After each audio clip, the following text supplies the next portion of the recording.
Hello again, Internet Land. It's Nicholas Nicklick here, and we're going to continue on from our last video, Android Book Tutorials 9, the Android UI. Today we're doing Debugging Crashes. Now, these tutorials are based on the Creative Commons work of Mark Murphy, who kindly releases versions of his book, The Busy Coder's Guide to Android Development, and as such are released as Creative Commons as well. I'll read from the book, go through the points directly. You might be warned at this time I cover up to Android 4.4, whereas the original subscription book is updated on a quarterly basis. For completely current versions of Android, that's Android 6 and N and onwards, please purchase a subscription to the Murphy book at commonsware.com. So, points today, we're going to do debugging crashes, get thee to a stack trace, the case of the confounding class cast, and point break. So let's go ahead and read. Debugging crashes. Now we're starting to manipulate layouts of Java and Java code more significantly. Now that we are starting to manipulate layouts in Java code more significantly, the odds increase that we're going to somehow do it wrong and our app will crash. There's a crash sign. Crash notification. In this chapter, we'll cover a few tips on how to debug these sorts of issues. Get thee to a stack trace. If you see one of those forced close or has stopped dialogues, first thing you'll want to examine is the Java stack trace that is associated with this crash. These are logged to a facility known as the Logcat on your device or emulator. To view the Logcat, you have three choices. Use ADB Logcat from the command line, or something that uses ADB Logcat, which is various colorizing scripts available online. I didn't know that. Use the Logcat tab, available in the standalone Android Device Monitor, ADM, utility. Run monitor from the command line to get it. Or use the Logcat View in Eclipse, or the Logcat View in Android Studio.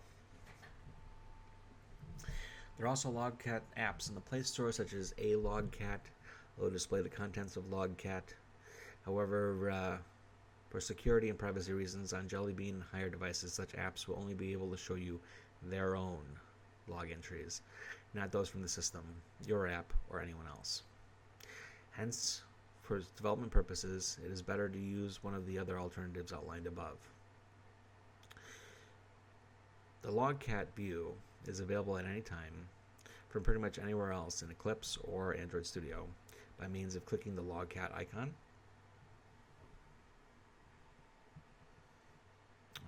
in your Eclipse window, or here in your Android Studio window. Logcat will show you your stack traces. By the way, if you can't see this, where is it? Android Monitor is down here. See? And there's Logcat. Logcat will show you your stack traces, diagnostic information from the operating system, and anything you wish to include via calls to static methods on the android.util.log class. For example, log.e will log a message to the error at error severity, causing it to be displayed in red. And it'll look like this somewhat. By default, when developing your app, if your app crashes, Logcat will display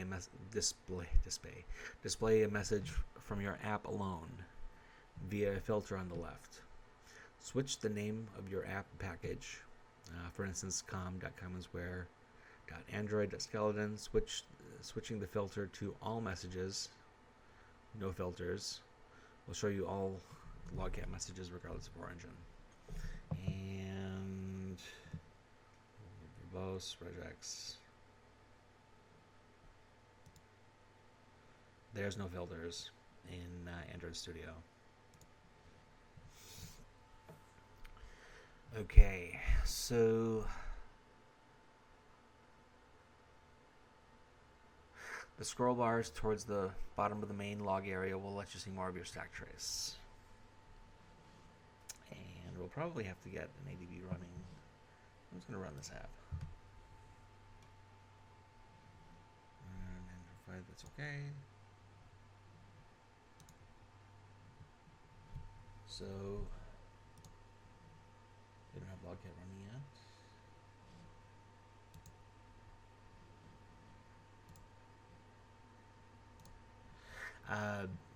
I have an issue running with Android 5, and that is that the Haxum accelerator from Intel doesn't like my AMD processor. So I have to use the an older version, older image for the emulator. So we're just gonna start up an older image. And look at that, it goes.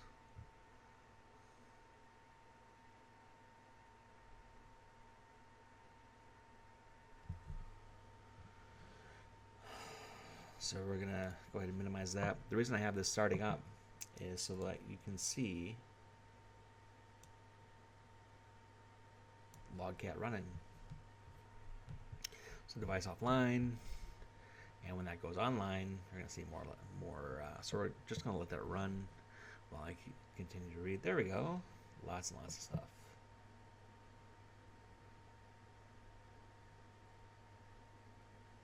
So we can focus on Vulkan, show only selected application, no filters. Now we're getting lots of stuff. So this is the scroller that they're talking about.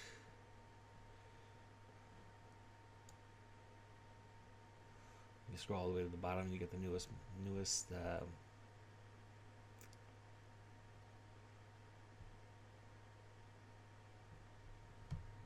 messages.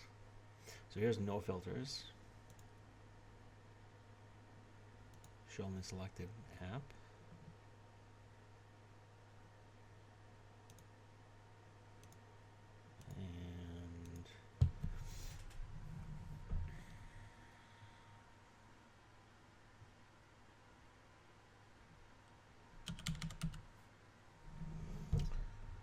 And cool is the base of my if we see here, cool.nic.is.mpublite. That's our package. That's the base of the URL, and we can see there's nothing coming from my app as of yet. Running? No. Duh.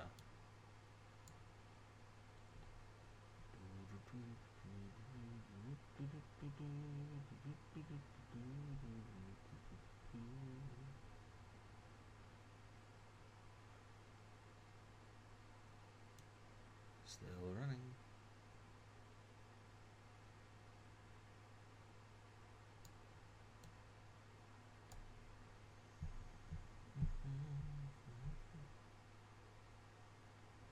Okay, so now we got a couple. Update package. Remove package added.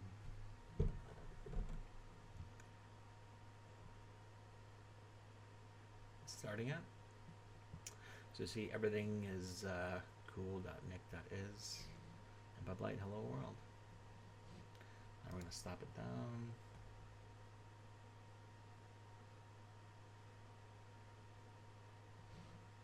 And that's that. So this is where you can filter down.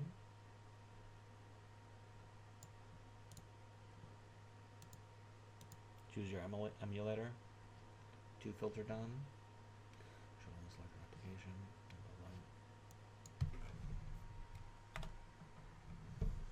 Okay. So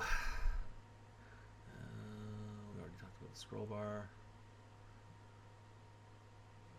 Your stack trace will typically consist of 2 or more stanzas.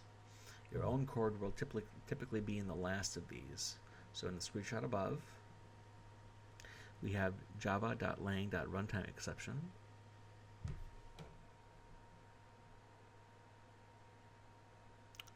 That's right here. Unable to start activity, followed by caused by Java lang null pointer exception as a pair of stanzas. Caused by here.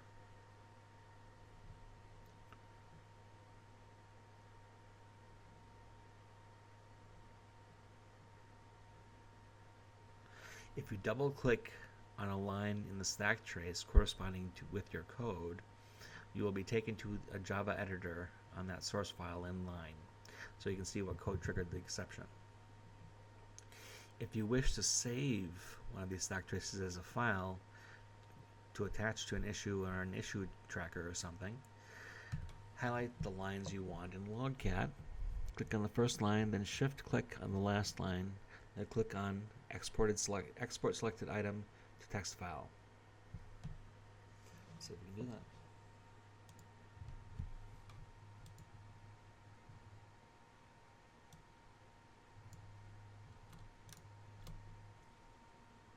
So here's print. There's clear.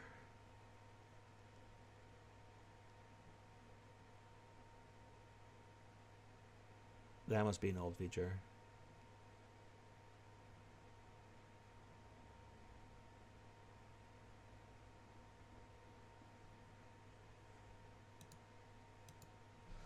Okay.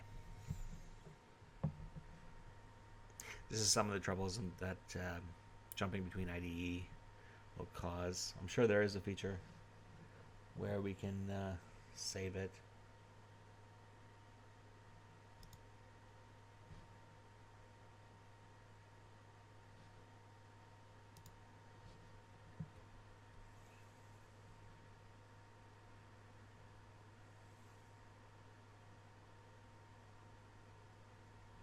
And this is that's a screen capture.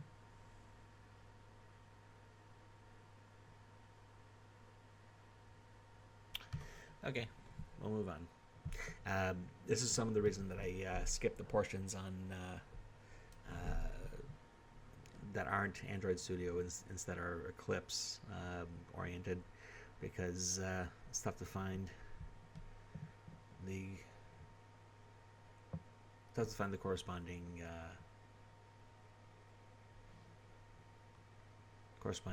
command. But I'll stop doing that. Clicking on it will clear Logcat. If it definitely clears your Logcat, it definitely clears your Logcat view, so you will only see messages log after you cleared it, and that's this button right here.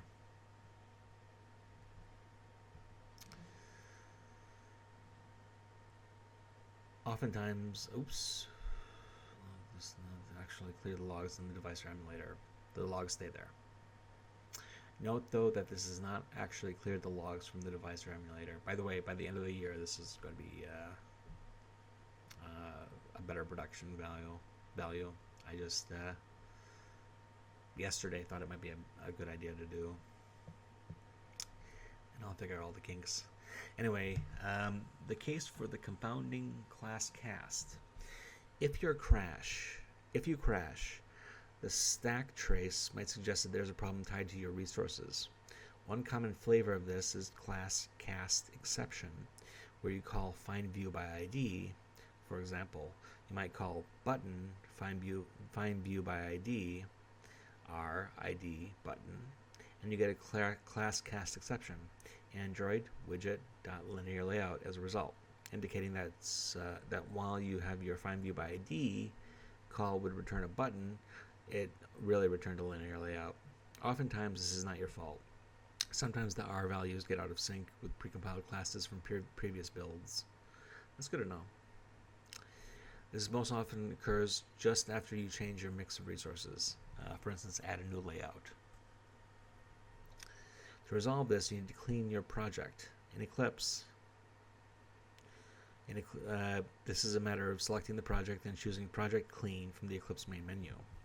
Outside of Eclipse, amped clean accomplishes much the same thing. Let's see if there is a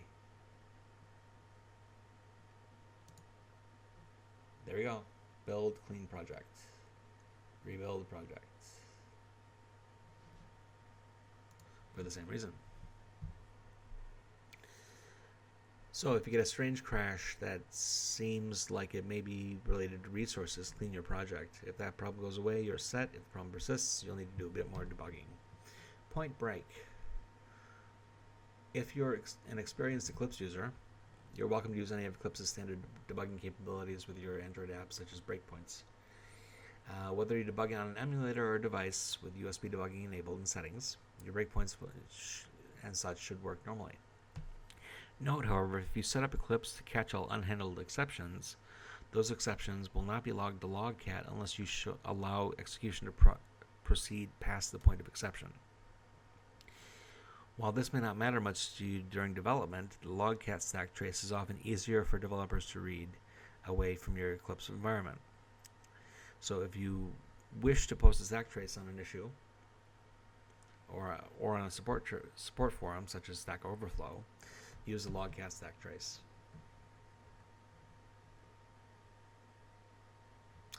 And that's that for now. We're going to move on to the next chapter tomorrow. Thank you.